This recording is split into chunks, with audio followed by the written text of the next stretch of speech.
Here we go. What's up, y'all? It's your man, Lance Woods. I'm here at Only Gold Medal Studios talking to my man, my brother, BrixxisKING. What up? My dog. So look. My dog. We're only here for one reason. We're here to talk about Faris 2. Yes, sir. Now, if you heard Faris 1, this one is like taken to another level. I always wonder this for artists too. When you name an album Part 2, right? Because I'm sure you had a bunch of different names that you thought about, but why did you choose to stick with the Faris theme? And what were some other albums, titles that you had in mind, unless it's something you might use later? Well, so the other title I had is something I am going to use later. So for instance, like West Side Gun, he has like the Hitler tapes, right? But he has other projects in between. I'm like, well, this could be my consistent thing. Like, people might want to look forward to the Faris projects. So let me just kind of keep that thing going. And of course, the horses are a big part of like my muse, my energy, right? So another title I had, I'm gonna use it is Remember Oliver Lewis. Oliver Lewis was a black jockey who won the Kentucky Derby, the very first one. And it's important just because it's about keeping black people's history with certain things that we might be detached from now, right? So like with music, right? We invented rock and roll, but they'll make you think it's Elvis, but there's Chuck Berry and all these people before that who they stole the sauce from. So same thing, like we got a history with horse. People like, yo, why this nigga always got horses and shit? Well, we come from that. Like the first cowboys were black. That's the only job slaves can get. The Dallas Cowboys. Nah, man, like them niggas ain't real enough to do this. Okay. Yeah. Nah, but yeah, like the first cowboys were black. No. But they won't tell us that. You know, and that's why like, now you see like the Compton Cowboys in LA and there's the Cowboys in Philly. So we have this rich history, and for me, horses are just like the muse. So Remember Oliver Lewis was going to be the title, but I was like, nah, let me keep the Faris thing going. Because I want that to just be the branding. Like, merch everything is just Faris. You hear that word, you hear that name, you know it's Bricks. So. Yeah, you know. Now, I actually heard that when was it Magnificent 7 or Hateful 8, the Denzel Cowboy movie? Yeah. Magnificent. But then the other one was the Idris Elba on the Netflix one. Yeah, that one was fire. It was like all black cowboy stuff. And then when I'm watching those movies, I hear people talking about like, no, this is real history about like black cowboys. But what does the name Faris have to do with horses? So Faris is Arabic for a knight or a horseman or a cavalryman. So it's like just a man on a horse, essentially, but in Arabic. Aha. Yeah. See, I didn't know. I thought it was like Ferris Bueller. I ain't finna get into all that. Yeah. So on this album, like, so look, is episode 622. Yes, sir. The first song. Yep. Now the album starts off with Parks from the Joe Budden podcast. Shouts to Parks. Previewing you and Marcus's song. Yeah. So I want to hear about how did that happen with them previewing your music on the Joe Budden podcast, and I want to hear about what that meant to you when that happened, because that's like a big deal. It's like, especially when you are trying to get your music out there and you get it on such a large platform. Yeah.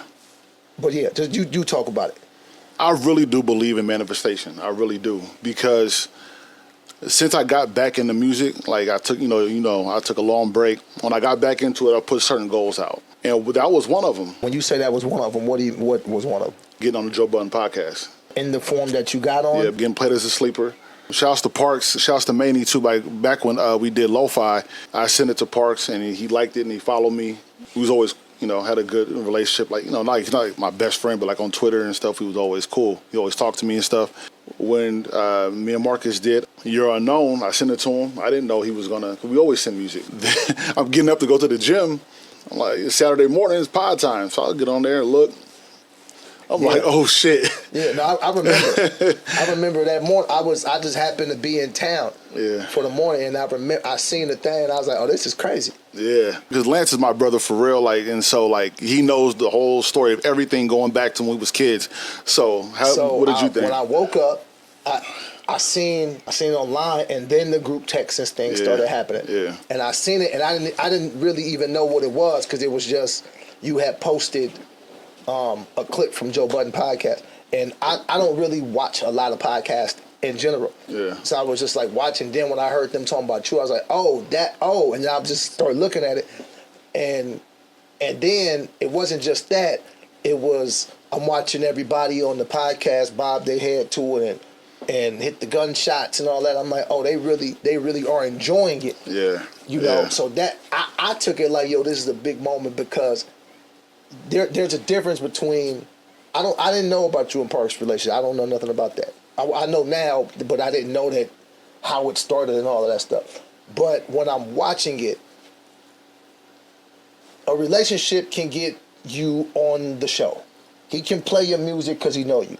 The relationship can't make the rest of the crew bob their head. Right. It's not gonna make them hit gunshots. It's not gonna.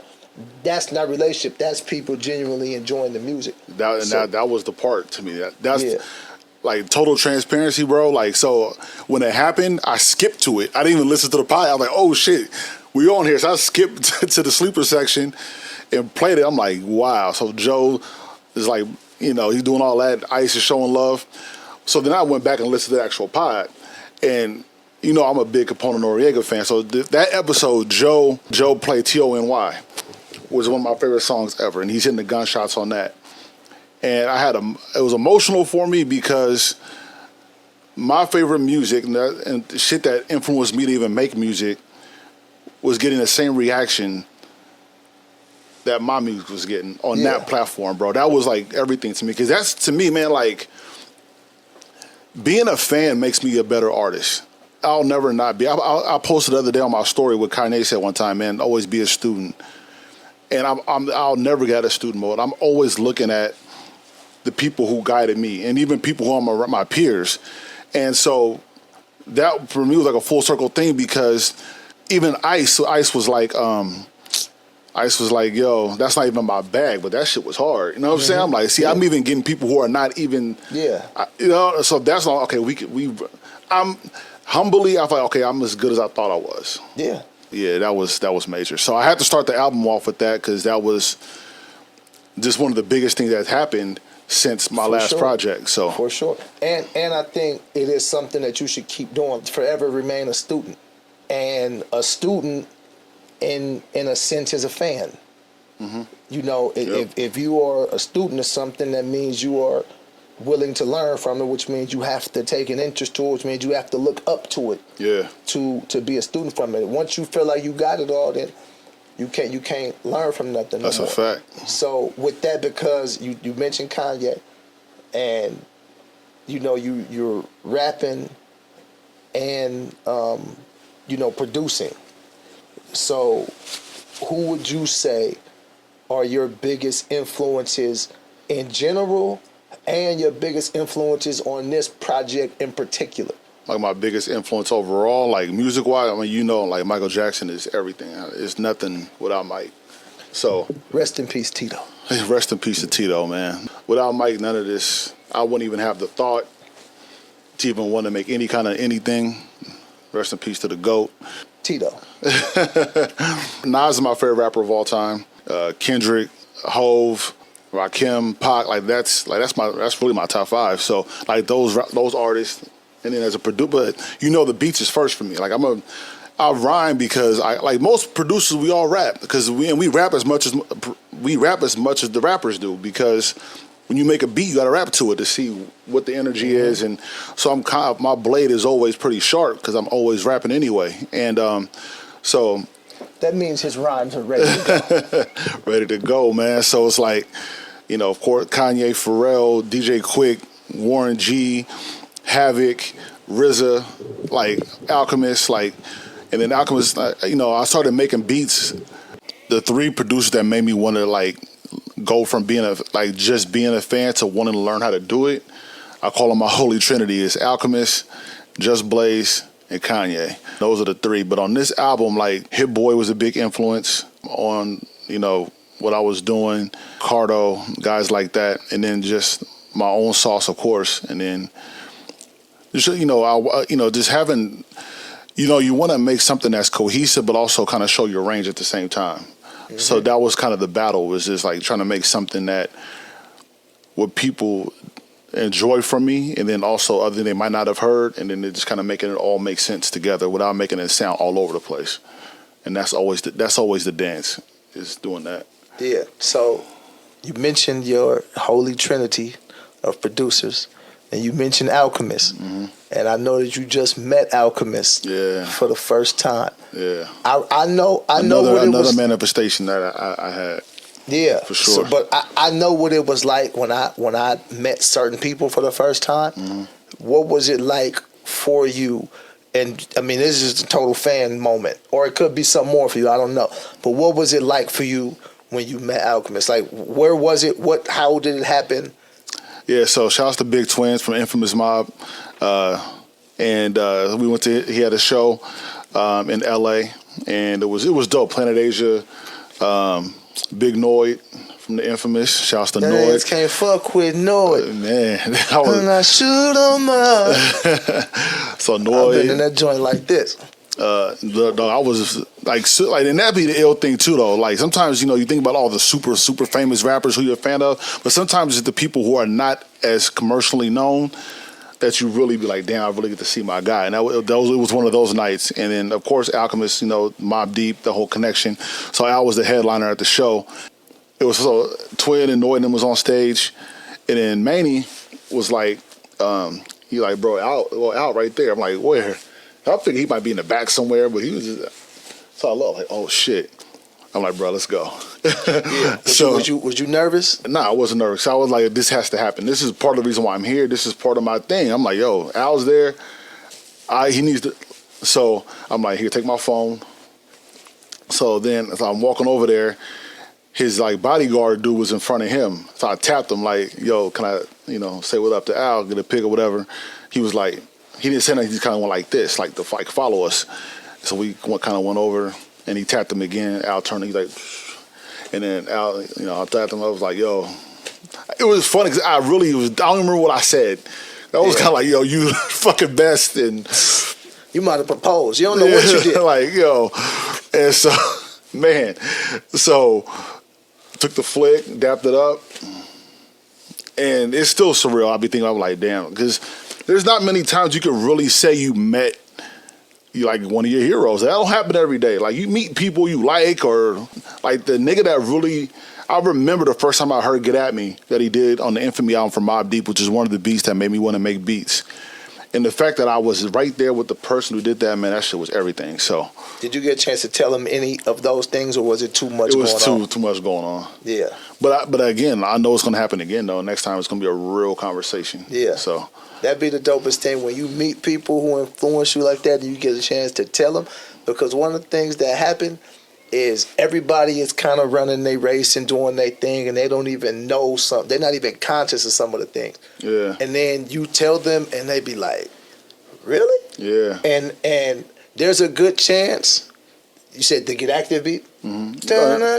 Get at me, yeah. Get at me, yeah. That one, yep. I'm thinking Get Active is you and Manny. Yeah. Yeah.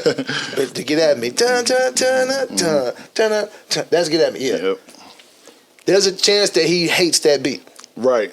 You know what I mean? Like, you don't know. I almost deleted it, and there's a chance that yeah. Prodigy was like, "No, I need that." He's like, "You want this?" And here, like, get this beat away from me. Yeah. And then that's the beat that inspired you. And then there's a chance that you got a beat that you hate, and that's inspiring somebody over here who don't want to do it, but then they heard you was like, "Yo, I think I can." So you talked earlier about the break you took, because I remembered.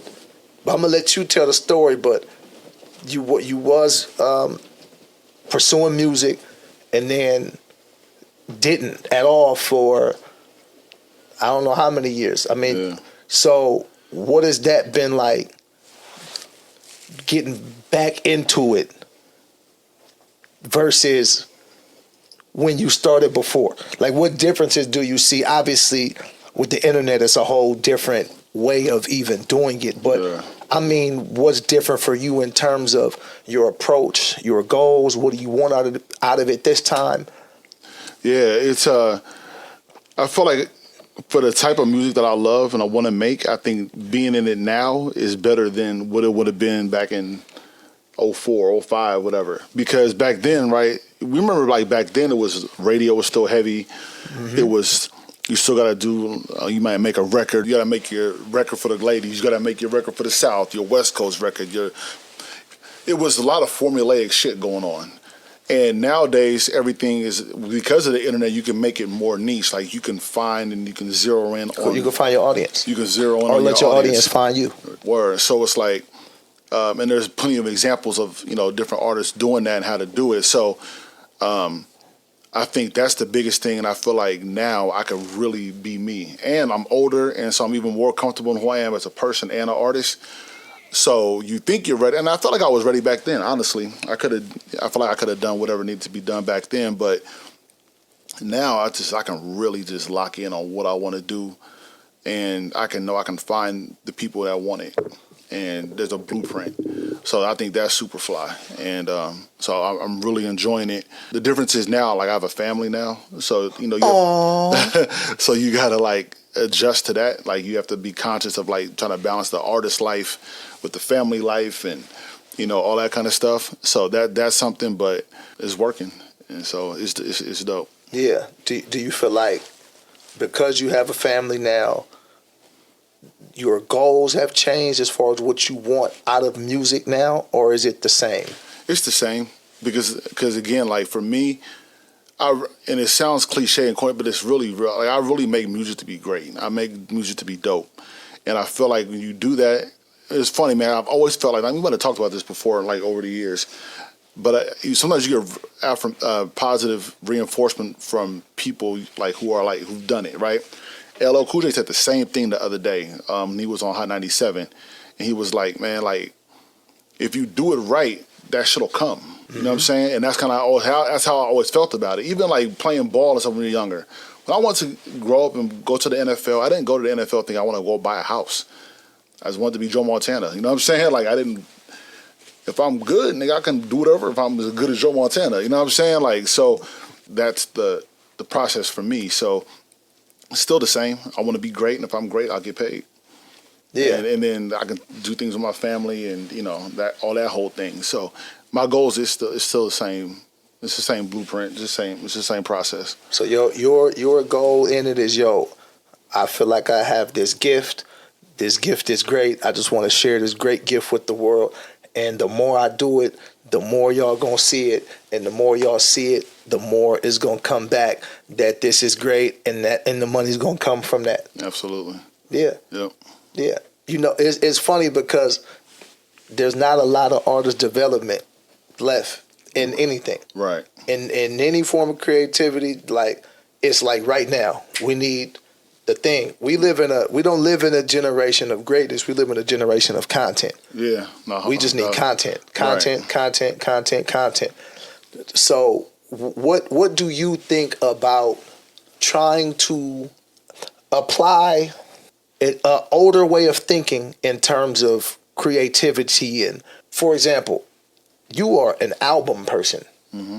Like you want the project. I want y'all to hear my album from beginning to end. I put these songs in order for this way. Yeah. It's not, I don't want you to just pick off a playlist and do that. I mean, do what you do, but I structured it this way for a reason. Yeah. So how do you approach making greatness in a content microwave playlist era? Yeah, that's a good question. I think I feel like the people I make music for want the same thing out of the music. The people I make music for are looking for the same thing in the artist. Okay. So the people I make music for want albums. They want that kind of thing. They want somebody, because people still do want that. Yeah, there's not like it doesn't exist. You just have to find the audience. And at the end of the day, I feel like great albums still get celebrated when they come out. Like look at Doechii, right? She just dropped, and that album is fire. People are talking about her album, and they're talking about a single. They say that album Doechii just dropped is fire. You know what I'm saying? And it's like, so it's still there, right? People still have the conversations about who has a classic, who doesn't, like, or whatever. You know what I mean? Like people still like the top artists. The albums still matter for them. It definitely still exists. I'm just really wondering, how do you approach it in this climate? Because it exists, it for sure exists, but the approach is different now. Yeah. The approach is much different now, you know. So, and I'm really asking because I'm in the content thing too. So I'll be putting stuff together, and I'll be like for instance, I was telling my partner the other day, he was asking me like, should he post this video? And I said, yeah, I didn't even watch it. He said, yeah, bro, post it. Yeah. And he was like, nah, but I said, listen, man, people are gonna watch this on the toilet. Post the video, man. Yeah. Like you're putting a lot of thought into a video that people are not going to put that kind of thought into when they watch it. Yeah. So that's kind of more of what I'm asking is like, how do you approach it knowing that people may not even listen to things the same way as they used to? Yeah, that part I haven't totally figured out, honestly. Yeah. Because then that goes into trying to make things more easily consumed. So how do I like a song like a song on my album, Rent Due Interlude, my dude Ricky, right? Shout out to Ricky Mapes. Like, I feel like one of my favorite songs, because I put on the end of the song, I put like this real lush, beautiful sample at the end where it kind of plays like a. Yeah. I need people to hear that whole thing. Now you gotta sit there for this, but I could like put it into make a reel, and because I want to, where he's rhyming because he's killing that shit, but. To me, it's part of the whole art piece. And I haven't figured out how to make sure people get that whole art piece. I haven't figured that out. Yeah. And that's the thing, too. Sometimes you don't know all the answers. You know what I'm saying? And right now, I feel like I don't have all the answers for that. I just hope people really just want that whole piece of art. You know what I'm saying? And then trial by error. You got to try it out. But even stuff like this, like even you talking about that will make people say, well, let me listen to it. Yeah. Because there's still a human element behind the artist. This is just my thought process. This is just me talking now. There was a time when there was a celebrity up here and then the fans were somewhere else. Right. Now everything is so mixed together. It's all my fans got fans. Yeah. So it's like there is no more artist up here. It's like, no, they want to know you. Yeah. It's like, there's so many artists, whether it be comics, rappers, singers. I had no idea what they did, and I knew who they was for months. Yeah. Months I didn't know what they did. Yeah. But I would just see them talking. Mm-hmm. They would be doing different podcasts or different pieces of content, and then you make a decision. Oh, I like her. Yeah. What she do? I don't know. Yeah. I like her. Yeah. You know what I mean? What he do? I don't know. He funny though. Yeah. You know what I mean? Then you find out he a rapper. Right. You know what I mean? And then like the crossover thing, it's like I know people personally who've never heard of Vince Staples' song that love the show. Right. It's like, so because they like the show, they might go back and listen to his music and say, oh, I like this too. Yeah. And they might give it a different listen than they would have if it was just a rapper. Just a rap song, yeah. You know what I mean? Absolutely. So I think that's the thing that has to be figured out for all of us is like, okay, how do we get people to lock into us? Mm-hmm. Yeah. Because, the music, the jokes, all that could be great, but if they not locked into you. Yeah, because I need to figure that, because holding the phone up and just making content is not my bag. And I need to learn, because sometimes you got to figure that out. That's why, like, something like this is more comfortable. Right. It's comfortable. I mean, but all of this stuff works. You know what I mean? Like, and like even. But it's not always easy to get a setup and do interview every time you want to say something. I mean, listen, you got to come to Only Gold Medal Studio. Yeah. You know what I mean? You know what I mean? You got to have something like Only Gold Medal set up, and everybody ain't got that kind of setup. Yeah. You know what I mean? But you got to holler at Natho. I mean, I don't know what else to tell you, man. You know what I mean? That's how I got to go. But all of those things help. Like, regardless of what everything counts. Yeah. You know what I mean? Even you saying, I don't really even have that figured out. There's a lot of people that's looking at that like, man, I like him, man. That's like vulnerable. That's honest. I want to listen. I want to support that. Yeah. You know what I mean? Like, these are things that we don't even think about. Yeah. But the place that we in right now, this is just my opinion, just from what I'm looking at. People just want to buy into the person. You know what I mean? Yeah. Now you talking about being on the Joe Budden's podcast. He's a bigger artist now than he's ever been. That's a fact. You know what I For mean? sure. Like, and he was one of the best lyricists we've ever heard. Yeah. And nobody locked in as much as they have with him on a podcast. Yeah. And what he's doing podcasting is costing people a lot more to support him than an album would. That's a fact. You go buy the album For $12 and was there. Now you gotta pay that every month just to hear him pay talk. every month to hear him talk. Yeah. You know what I mean? Even if you was going to live shows and buying merch, he's still getting this from you every month. Yeah. And people pay it with no problem. Yeah. You know what I mean? So I think that's an interesting, interesting dynamic of what we're dealing with now. Trying to navigate, But I think that it's good that you have an understanding that, hey man, I'm kind of like an old school artist. Mm-hmm. Like I'm still, albums still matter to me. Yeah. I'm still trying to make off the wall, man. Like I mean, but that's important. You know what I mean? It's important for people to understand that when you get this is what you're getting. Like this, I'm not trying to like when you said 2004 or 5 when you stopped, or 2006 around there.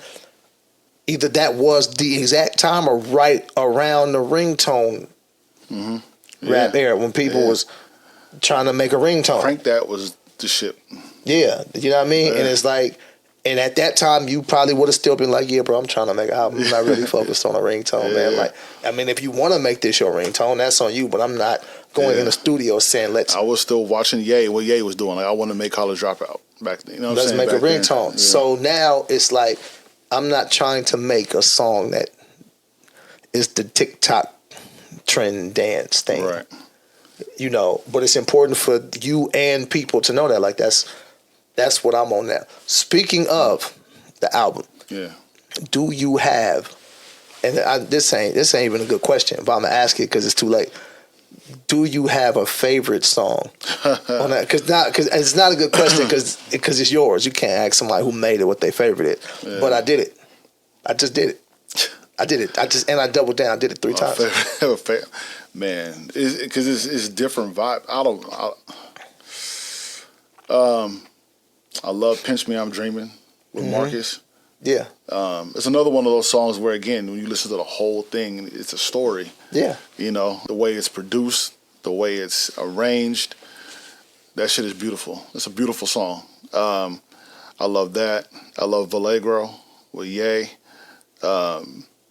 Because it builds up. It builds up. Because there's no drums. Thank you, man. Yeah, and let me rephrase this. I don't even mean what's your favorite song. Yeah, it's almost like scratch all that. You said "Pinch Me, I'm Dreaming." Mm-hmm. I'll be wanting to hear the stories about how these songs came about. So the real reason I was asking what your favorite song was because I was trying to get some stories about how these songs came apart or came together. Yeah. So I was just waiting for you to say a song so I could ask you how it came together. Yeah. But that's a beat that I had, and I sent it to a couple people. Because one thing, every rapper doesn't rap at the same. They feel comfortable in different pockets. Mm-hmm. Marcus is comfortable in that pocket. Yeah. And I sent it to him. Marcus got a dope voice. Yeah. He got like a perfect rapper voice. Yeah. Yeah. And he's amazing. And I didn't have any idea. I just sent it to him. And then he has this whole thing with Janisha and Mari, and this whole story of he's telling his story, and then there's the alarm clock going and all that. I didn't know none of that was going to happen. Yeah. And I was I'm blown away. Because I love when people do things I wouldn't. I always get amazed by people who do shit I never thought of. My mind was not there at all. But then when I hear the beat, it sounds like a dream. And then shout outs to Colt, man, my engineer. Colt did an amazing job helping get the sound where it needed to be, so you hear the echo in it and on the snare, and we really got that dreamy kind of state. So that's how that came about. But that's one of my favorites for sure. But yeah, everybody on the album. No, shout out to everybody too, like Mr. Fab. Fab has showed me so much love. Hold on, stay with Mr. Fab, because you also did you fully produce Mr. Fab's album?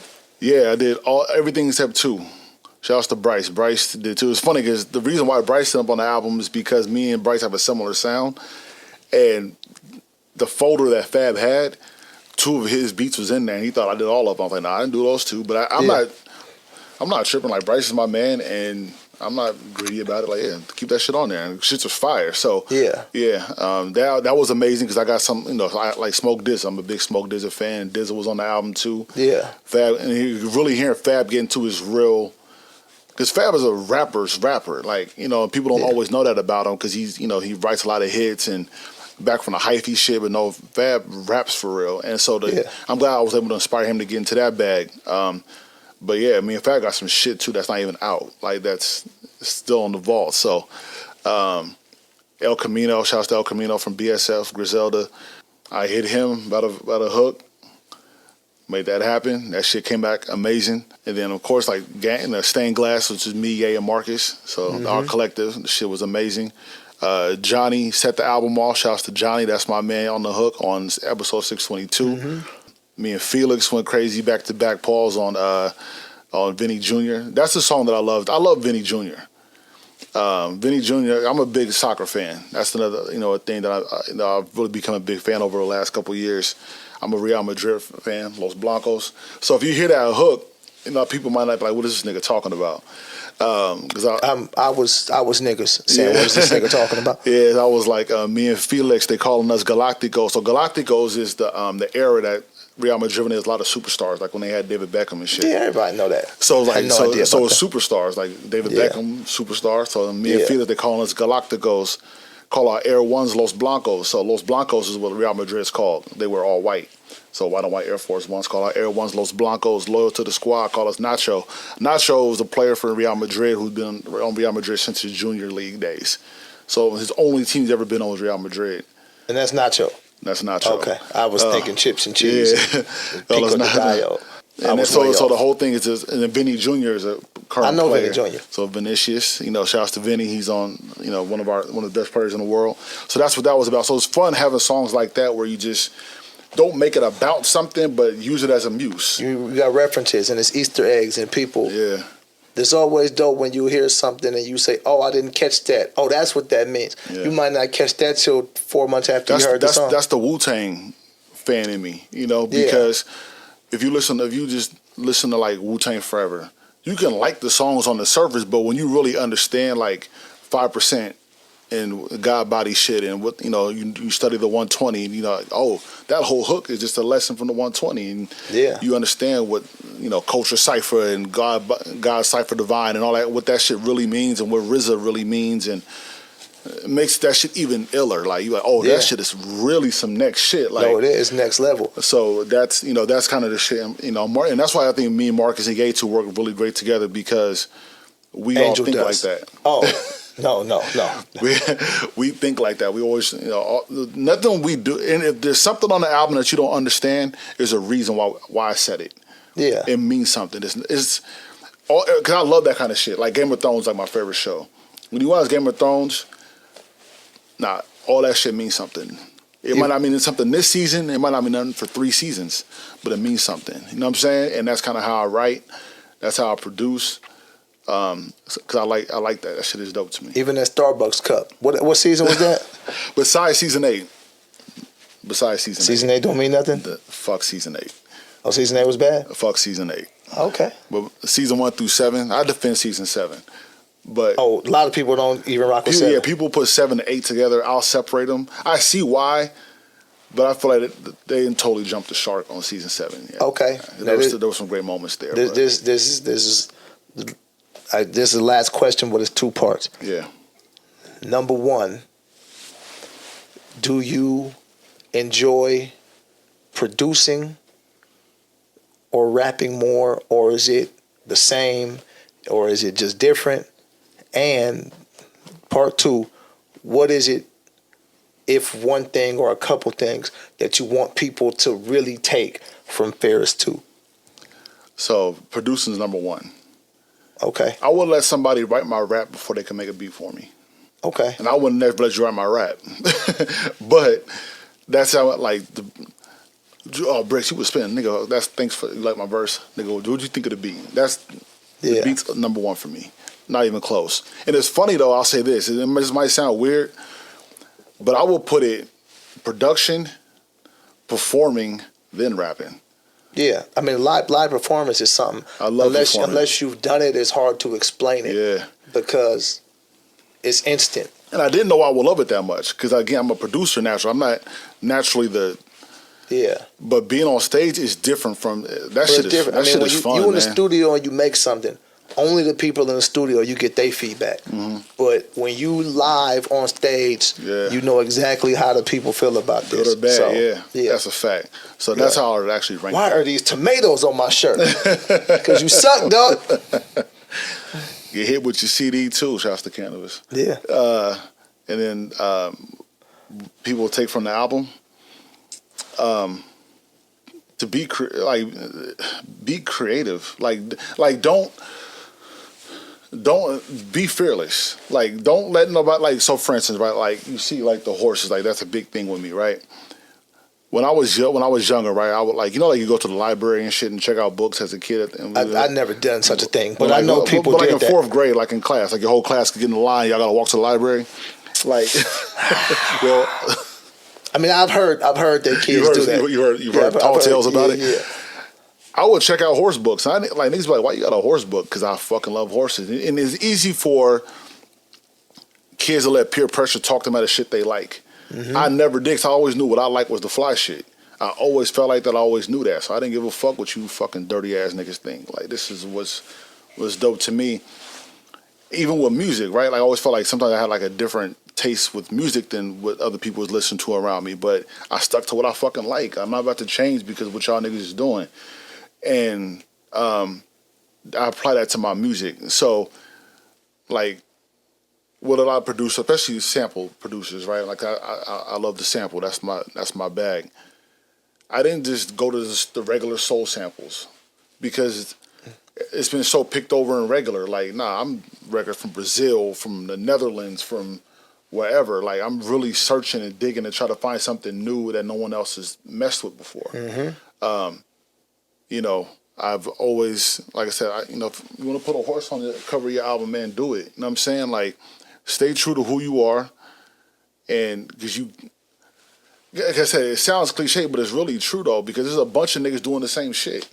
You know what I'm saying? Like, nah, bro, like, I'm not about to just go hit the same graphic designer that does all these other niggas' album covers and put a picture of me doing some dumb shit or make a video with me with 100 niggas behind me doing a bunch of nothing. Like, no, we're going to make a story. I'm going to call Natho and we're going to make a story. We're going to make some art. You know what I'm saying? Because that's what this is. It's art. And that's my approach to it.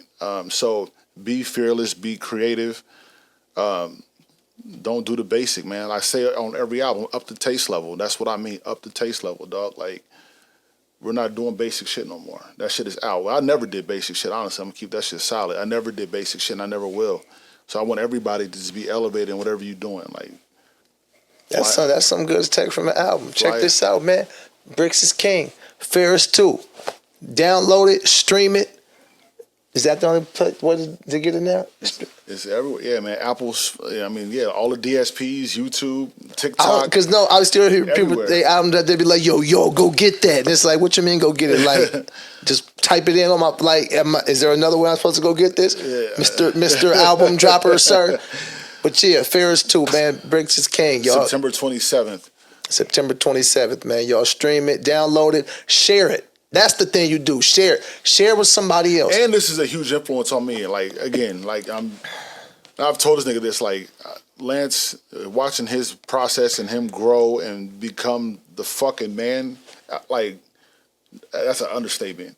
Has influenced me on how I need to move. There have been times where I'm like, okay, I'm probably doing this show tonight, but I'm doing it. I remember on his come up, like, nah, I gotta go do the touch. I gotta go do, was that Boston's Lounge or whatever. Like, it's crazy out here, like, people doing it. Like, after just coming back from fucking Japan, and he's right back at it. Like, that's, and that's the approach. That's the approach that I have. Like, I've seen my nigga do it up close, and I gotta do the same shit.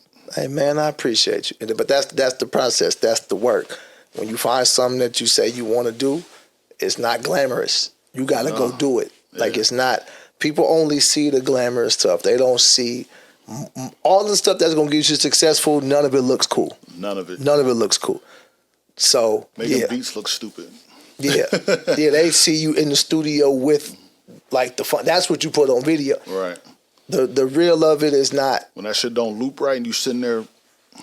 Yeah, it's a stressful process. So, hey man, September 27th, y'all go stream that. Faris 2. And like I said, share with somebody else. Don't just listen to it. Don't be selfish. After you hear it, put somebody else onto it. And then somebody else put somebody else. That's how I grow. Each one teach one. That's how we reach one. Is that the same? Sounds good to me. All right, cool. There it is. Lance Woods, Brixx is King.